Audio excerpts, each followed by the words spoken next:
Hello, so my name is Bhagyashree. My student number is 100865208. So for this assignment, I have taken a topic which is ethical leadership and toxic overwork by Martin Hewett, which is published in British Journal of General Practice in May 2022.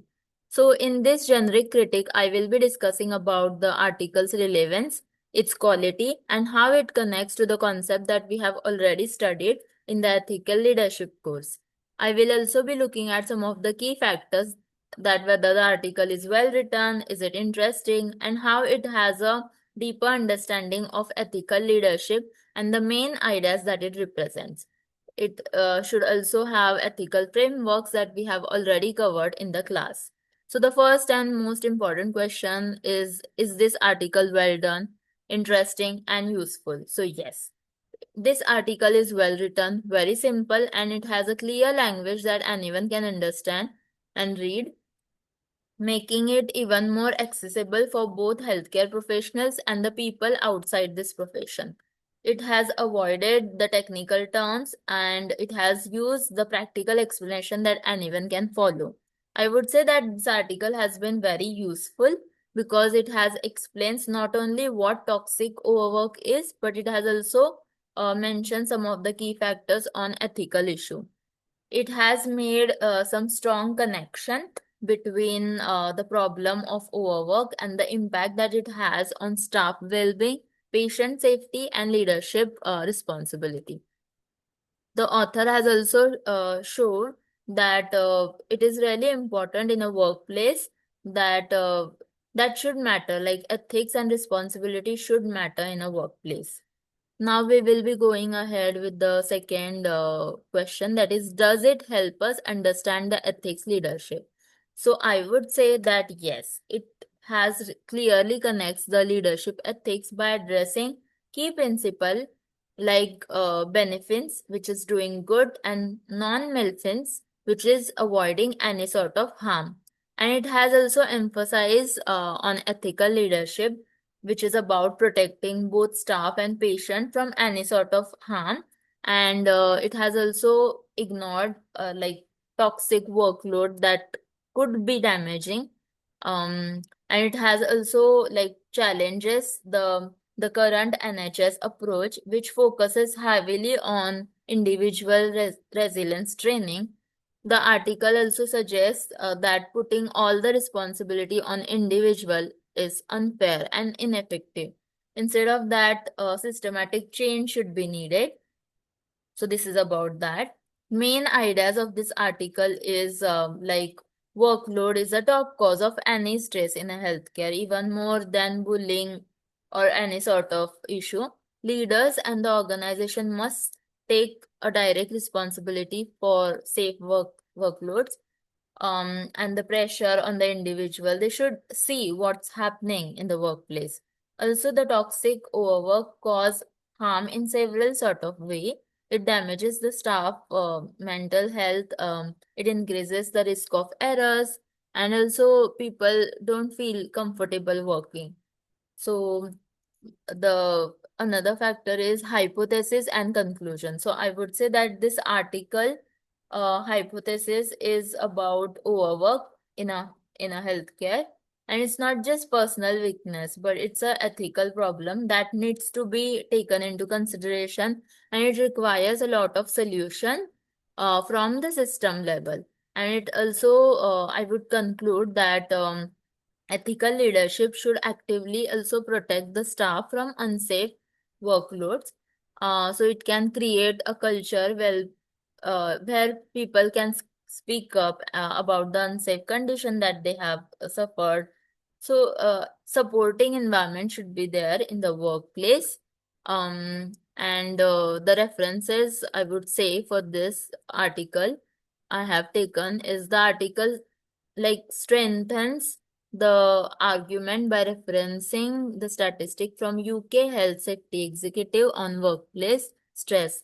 This statistic has showed and it has that credibility that the problem is widely spread and it is measurable. It's not just an opinion, but it's a backup from the research and the data. So overall, the article is strong. It has relevant resource for understanding ethical leadership in the context of the toxic overwork. It has the theory and practical example in a way that directly can connect to our course material as well. And it has also given some clear ideas for improvement. So yeah.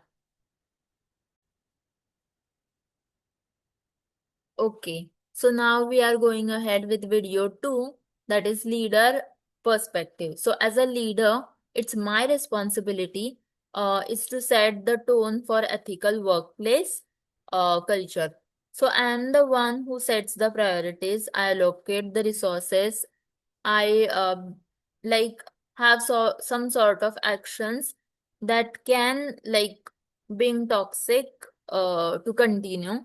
And if I'm failing to build up my ethical responsibility, then I should take that into consideration. So in this role, I have the power to shape the system, the policies, the rules that already has been set, and how it is directly affecting the workload or the staff. So as a leader, I have to take that into the mind. Another thing is that implementation ideas. So from this article, there are clear actions that any leader should take. Like first is set workload caps to prevent any sort of burnout. This means deciding on maximum number of cases, tasks, or hours for the staff so that no one is pushed to beyond the safe limit.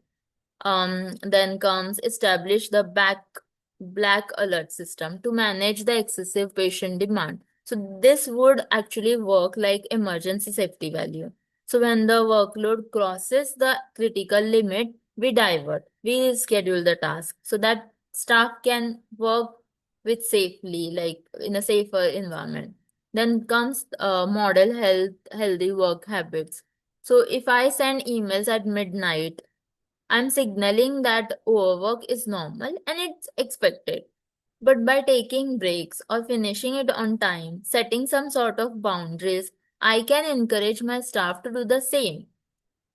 And as a leader, I think this approach aligns with the Northouse concept uh, of servant leadership, where the leader's role is to serve the needs of the team and remove any sort of obstacles and prevent them from doing their job well. It also connects the ethical principle of non-malfeasance, the idea of do not harm.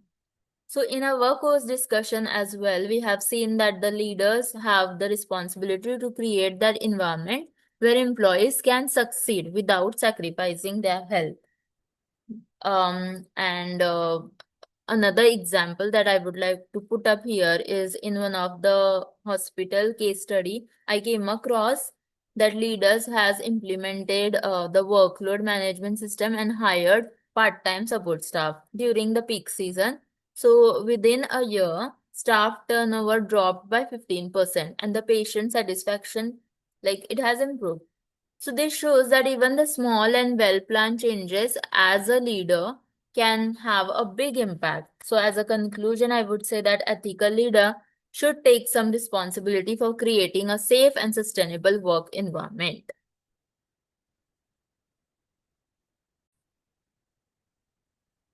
Okay, so now in video 3, I will be talking about from manager's perspective. So as a manager, I work much closer to the day-to-day operations. I see firsthand how workload is distributed and how it has a bigger impact on individual team members.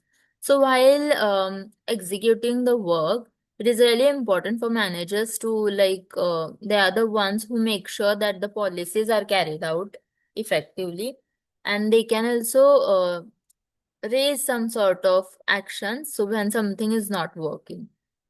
So the first point here is what are the actions from this article. So from the article, what I would do as a manager, I would monitor the daily workload as per the staff member to ensure no one is consistently overworking, and this could also involve a quick daily check-ins or reviewing the task completion rates. I can also encourage team members to ask for help, without any stigma. Like there should not be some sort of hesitation between a co-worker and a manager. They should have to speak up if they're not thinking that it's fair. Another thing is accelerate the staffing concern with a clear evidence rather than like avoiding any sort of or ignoring a complaint. I would provide that what sort of things are going, and I would definitely look into the matter. I will definitely, as a manager, would like to, solve as much, concern that the employees have. Then how it has a cause connection, this article. So this has clearly, like directly has, I would say, connected to our week 3 and week 4 lectures on psychology of business ethics and obedience. We have learned that executive ethical leadership is built on two pillars, that is moral person and moral manager. So as a moral person, I would demonstrate the fairness, honesty, empathy towards my staff. As a moral manager, I would set clear expectation, reward ethical behavior, and make sure that the system is in the place and there is no harmful practices like overwork. So the manager is it's a kind of a bridge between a high level strategy, frontline reality. That means we are in the unique position. And another example that I would like to give here, in week 4, we discussed changing and developing an ethical culture. So we talked about doing an ethical audit, taking a long-term view, diagnosing the real problems before making it change. So these tools that exactly what the manager should use to address the toxic overwork. Yeah. And I would like to conclude that the manager must act as an ethical leader for their team, using any sort of evidence or any. So now, in video 4, I will be talking about the pointers from worker perspective. So, as a staff worker, I may not have the authority to change the policy or any sort of rules and regulation that already has been set by the seniors. But I still have that responsibility to work safely and ethically. This means that protecting my own health, supporting my coworkers, and speaking up if any sort of conditions that could harm patients or staff. So the action based on the article. So based on this article, here's what I do as a staff co-worker, like as a worker. So the first thing is recognize when any sort of workload is unsafe. So this might mean noticing when I'm making more mistake, or I'm skipping my breaks, or I'm feeling some sort of like constantly I would say that I'm constantly feeling unsafe. And second is speak up to my manager. When I feel that the condition is getting worse or it is getting unsafe, any sort of condition, so I can just go and speak up to the thing, like about the thing. Third is practice self-care without any guilt, like taking break, using sick leave whenever it's needed, saying no when the limit has reached. So without bothering about our mental health or any about our physical health, we should just take care of our own self. It would help us to maintain a long-term ability to do the job well. Then I would say it has like this article and this pointers has directly like reflects on our week 8 and 9 discussion on ethical dilemmas, where we have talked about ethical awareness, judgment, and action. So as a co-worker, I have a duty to do for the patients, but I also have an obligation to my own health and my colleagues' safety. So recognizing that situation is ethically problematic in the first steps, and but acting on it, even in a small ways, and it's very important. The practical inside the article has warned strongly against the presentism working while sick because it increases the risk for both staff and patients. So sometimes staying at home is a most ethical choice, even if it feels that I am letting down the team in a short term. Ethical workers understand the limits and they know the overextending themselves. It can lead to a mistake or it can harm others. So, example I would like to put up here is in my part-time work experience. Our team has introduced a peer check-ins to flag when someone is overloaded. So this was a simple idea, but I would say it was just so quick, like how you're doing during the shift. But it has also improved the moral support. It reduced the stress and it made it even more easier to work fairly. So for conclusion, I would say as an ethical staff member balances the dedication with self-preservation by speaking up and taking care of ourselves. We contribute to workplace so that is safe, fair, sustainable for everyone.